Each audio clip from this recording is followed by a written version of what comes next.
Welcome to the big one. Now, let's take you through some of the statistics involving the recent Central Medical Store fire. On 13th of January, as you could see, the fire outbreak took place at the medical stores, and government commissioned national security to investigate that. Now, following that investigations, it was established that the fire was deliberately set. In all, 5 warehouses which stores general pharmaceuticals, surgical dressing materials and stationery, as well as other items, were destroyed in that fire. It has taken a while for investigations finding to come out, and the findings that came out in January last year says that it's suspected that this was an arson attack. One Samuel Dogbe, a laborer at the Central Medical Stores, is currently at large and is being sought by security agencies. National security also established that the fire was set to destroy evidence of theft that had taken place there, as well as some widespread fraud and irregulations in the procurement of medical supplies at the place. And so Yoko also, you would recall, Yoko was to investigate the expiration of large quantities of drugs and medical items at the stores. So still in relation to that, the U.S. ambassador to Ghana, Robert Jackson, has questioned the slow pace and the nature of action on the prosecution of persons indicted, I beg your pardon, in the Tema Central Medical Stores. He said the matter cannot be laid to rest because the warehouse lost fire cost about $7 million. Let's hear him. We're still waiting for justice for the 2015 Tema Central Medical Stores arson case. People were indicted, but there's been no prosecution, and it's 2 years later. Let me remind all of you that in that Tema Central Medical Stores warehouse was more than $80 million, or there was supposed to be more than $80 million worth of commodities. And that included $7 million in commodities donated by the American people. That's why I am particularly incensed that there has been no justice, no prosecution of those guilty of destroying those materials or covering up their theft of those materials. The fire, which appears to have been a cover-up, dealt a blow to Ghana's medical system and made commodities less available where they're most needed.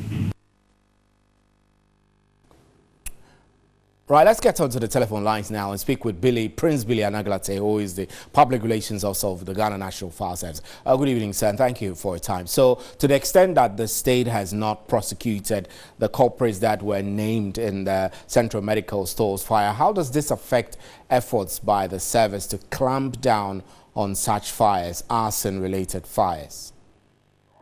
Well, thank you for the opportunity given. I wouldn't say that the state has not prosecuted those people that were indicted in this investigation conducted by the fire service during the medical stores fire. When the fire service conducted the investigation and it was pointed to the fact that there was an arson, the police was also invited in to continue from where the fire service suspected an arson and people were indicted. But I believe the police will also have to conclude their investigation to actually ensure that, yes, people that were indicted by the fire service investigation are really people who have actually caused this fire.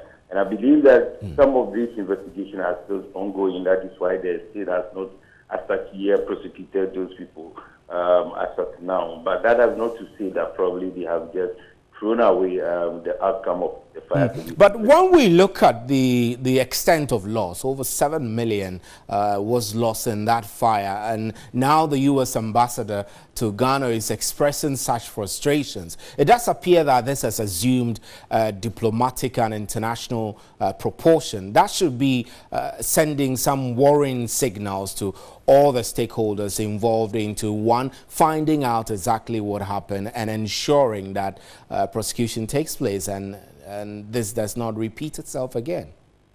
Yes, of course. As much as it is necessary for people to be prosecuted, to serve as a deterrent to others, for them to maybe probably not go into a similar action in destroying property such as those things that would have been used to maybe support healthcare. Thereafter the investigation, there were so many facilities and factors put in place to avert that.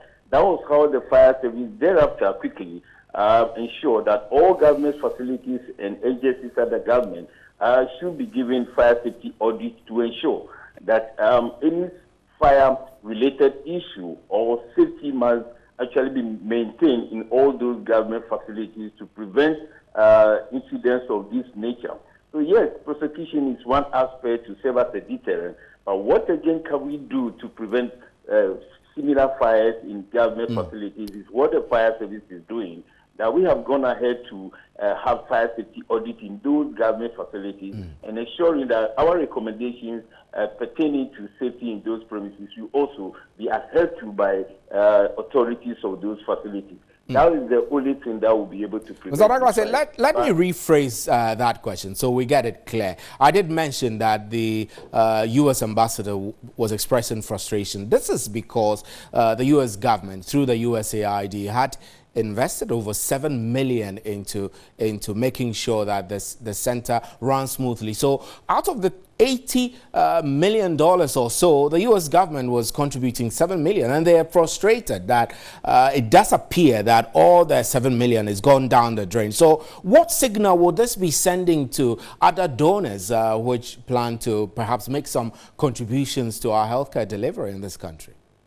Yes, actually, I wouldn't say that, the U.S., the frustration. I believe every Ghanaian should also be frustrated because the medicine and all that will just go ahead for the healthcare of Ghanaians as well. We should also be concerned, not only the U.S., but what I'm trying to establish here is that as much as the investigation are still ongoing to ensure that people that were indicted were really the people that were behind before they will be prosecuted, we should also look at it from another perspective, that the recommendations that the fire service has also made after the fire in all other government facilities, whether they have also been, really those recommendations was actually be constituted or be made available for people to know that all those investigations, all those safety audits that have been done in those facilities, if those other fires could be prevented by people trying to